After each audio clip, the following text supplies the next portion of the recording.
And like I promised, it is a busy show this morning.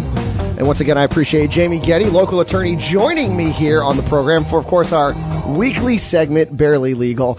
And we're wrapping up the show today, or I should say with regards to guests, with, I think, a very important topic with a very important person. Congresswoman Renee Ellmers, of course, from the 2nd District here in North Carolina, is helping to start an initiative in the GOP that deals with a very important topic, and that is women running for office that unfortunately the GOP has seen sort of a deficit with regards to. And first off, Congresswoman, thanks for joining me this morning.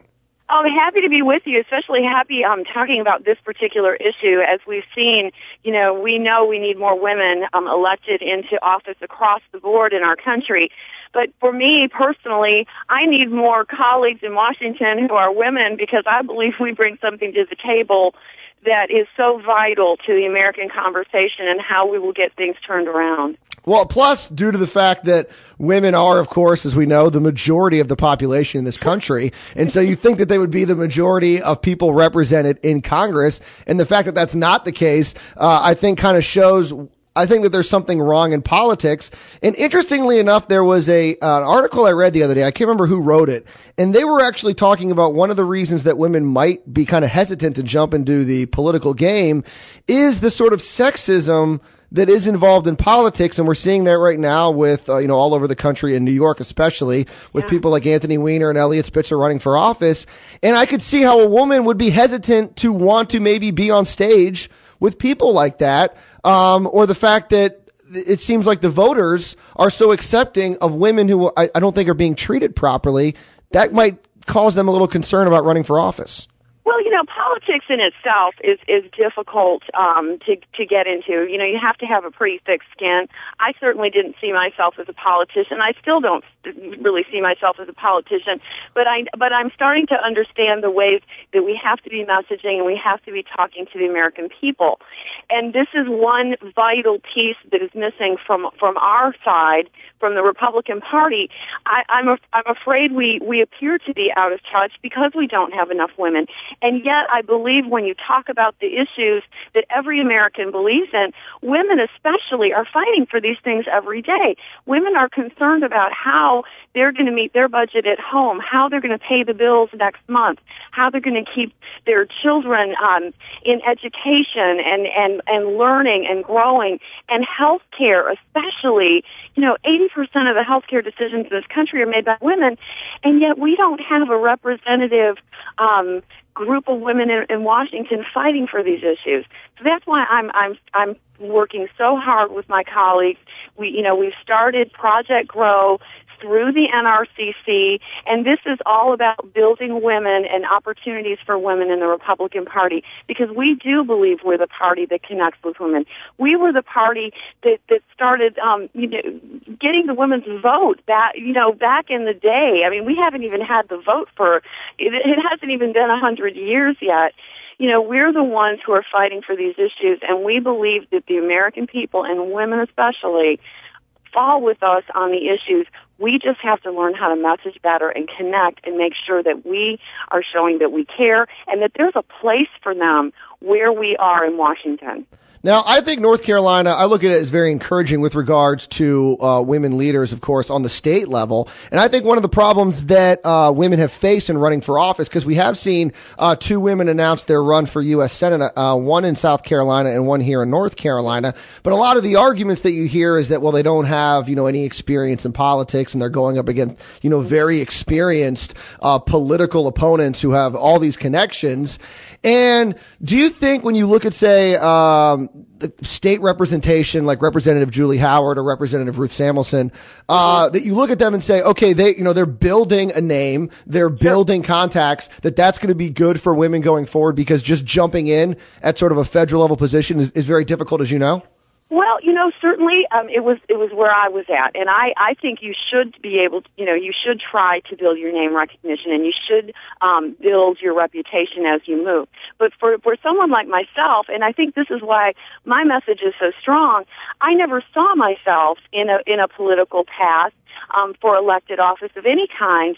But when I saw the call to action, when I knew that I had to run for office and run against someone who I believed was not representing our district, especially, with the forefront of Obamacare, with a nursing background. I certainly didn't, I didn't take political science in college.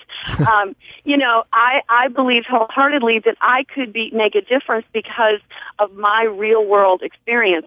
And that's what I want to bring to women. You don't have to have that background, that political background that so many think you need. It makes it a little more difficult, certainly, but you know what?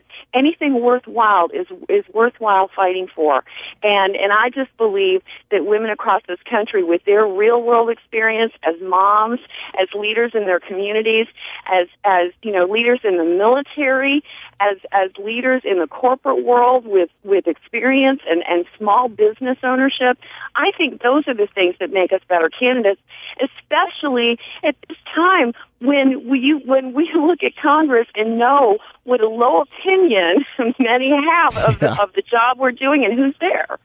And I think it's also very important to get more women, obviously, in Congress and the Senate and just involved in politics, because we have seen some of the most vocal members, I think, of the Republican Party, and some argue of the conservative wing, people like, of course, Congresswoman Michelle Bachmann, who has announced her retirement. And we are seeing, women that have been, fighting this fight, but they're saying, okay, I want to pass the baton, and it's important to have someone to pass the baton to. Absolutely. And like I said, I want to see us grow our numbers. Right now we have 19 women in the Republican conference. That's only 8% of our conference. We have to be more emblematic of the American people. Women in the 2012 election were 53% of the vote.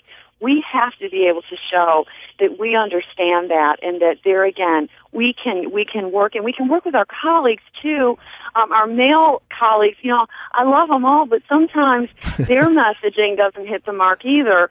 And we love to talk about our fiscal, beliefs and how we want to make this country better, but we have to be connecting with people and telling them that we care about them first, and that's why we're fighting so hard. And I think women do that so well.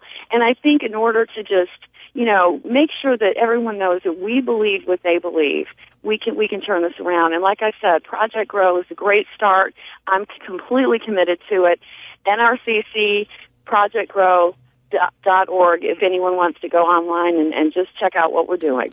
All right, and Congresswoman, I know you're going to hate me for this, but I just have to ask you this one last question. Yeah. And of course, there's this fight going on right now in the Republican Party, and and we're seeing it happen. And it's dealing with regards to Obamacare. And of course, we've seen Congressman Meadows come out and he says, we should fight to defund it. But then, of course, we've seen one of your colleagues as well, Congressman Robert Pittenger, come out and say, no, he's not going to go down that route.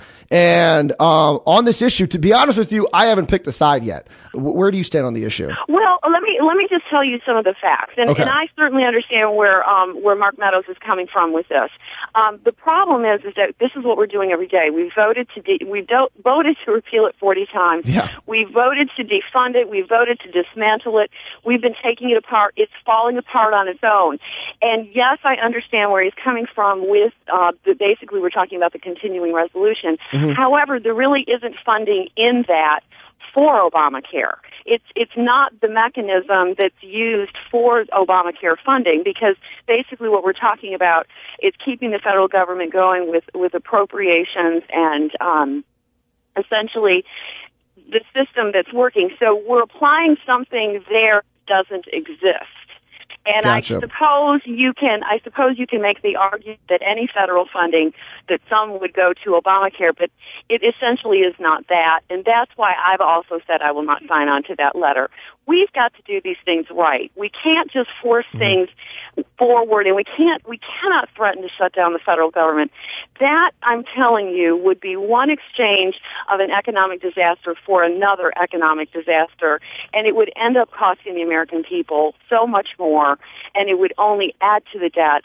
And then we would be actually reversing any of the progress that we've made. And, we've heard a lot of comments from people that were there, in Washington, D.C. the last time they almost shut the government down. And they don't have nice things to say about it. And so I do understand obviously the dichotomy between the two positions. And I appreciate you giving us an answer on that one. And thanks so much for coming on this morning and talking about this new initiative from the GOP. I think it's very important for the future of the GOP, and I'm glad to hear that you're involved with it. But thanks so much again.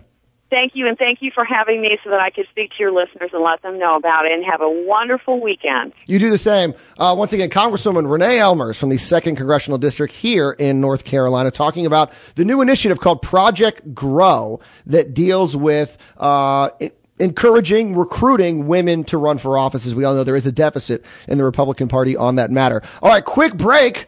Last call's not here yet, but I'll take your phone calls. 910-763-4000. I'll be right back. You're listening to Tyler Cralle. He buys a lot of alcohol. Does that make him a shopaholic?